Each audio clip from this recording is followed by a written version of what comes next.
Hi, my name is Tony, and today I'm going to show you how to make my banana pancakes from plantbasedonabudget.com. If you have a spotted banana laying around, this recipe is the perfect way to use it up. Let's get started. I'm going to start with 1 cup of all-purpose flour, and although I've never used gluten-free flour for this recipe, I feel like it could work with a 1-to-1 ratio of gluten-free versus all-purpose flour. Next, I'm going to add in 2 teaspoons of baking powder. Make sure you check the expiration date to make sure that it's still good so that this rises. Then I'm going to add half a teaspoon of salt, 2 tablespoons of a neutral oil. You don't want one that has a strong taste. I used vegetable oil today. And then I took 1 medium-sized banana and I mashed it up. I'm leaving some chunks in there because that's how I like it, but you can feel free to puree the whole thing if that works for you, or make it even chunkier. Add that into the same bowl. I love a good 1-bowl recipe. I do not like doing dishes at all, and I'm always looking for ways to decrease the amount of dishes that I have to do after I cook. Next, I'm going to add in 1 cup of plant-based milk. This is unsweetened almond milk, but you can use any kind of milk you have on hand. I like soy milk the best because it has a higher protein content, but this is what I had on hand today. I usually get that one because it's the cheapest at Walmart. I think it's like $2.60, and it's unsweetened, which is the kind we prefer. Then add in about a teaspoon of vanilla extract. That is optional, although I wrote it into the recipe because I like how it tastes with vanilla extract. You don't really need it, so if you don't have it, don't stress. It'll be fine without it.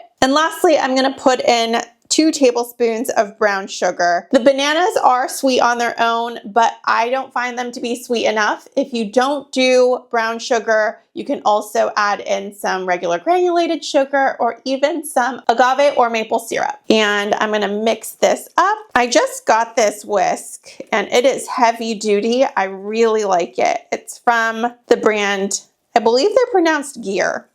G-I-R. I'm going to try to mix out all the lumps of flour, but it's going to be a little lumpy because the bananas are lumpy. So don't stress. You just want to make sure you're not going to overmix it, or else it'll make your batter a bit tough. I've been preheating my skillet, and if you don't have one that's all the way flat like I'm using, go ahead and use any other kind of big pan that you have. And what we're going to do is make sure it's on medium-high heat, and then I'm going to take a stick of butter and go like this. I'm using Earth Balance non-dairy butter, and I'm going to let that heat up as well. And I've measured 1/3 of a cup of batter, and I'm going to simply pour it, for the sake of this video, right in the middle. Sometimes pancakes can be a little bit tricky, especially with the first one. Sometimes the pan isn't hot enough. Sometimes it is all wonky shaped, but that's okay. We can just toss this one to the side, eat that one, and not serve it to our guests or our family,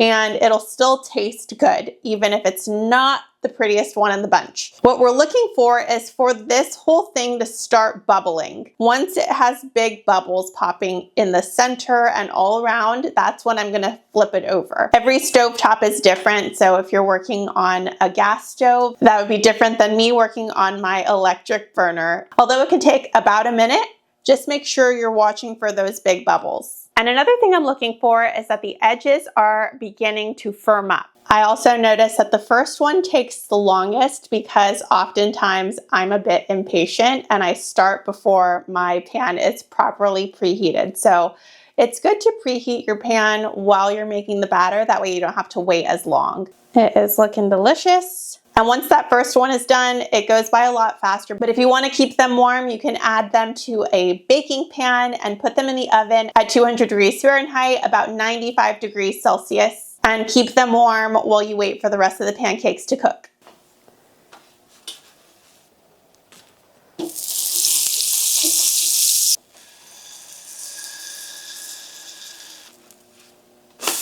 And you can see that now that the pan is really warmed up, they are browning nice and turning a beautiful color, and they're also thickening up more. So it's important that you preheat your pan. And we're just going to repeat this process until all of the batter is used.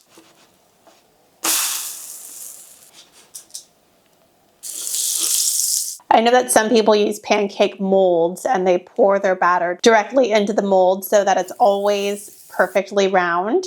I like mine to be a little bit unique looking, so each one is different and they have jagged edges, and I don't mind that. But I do know that there are molds if you appreciate perfectly circular pancakes.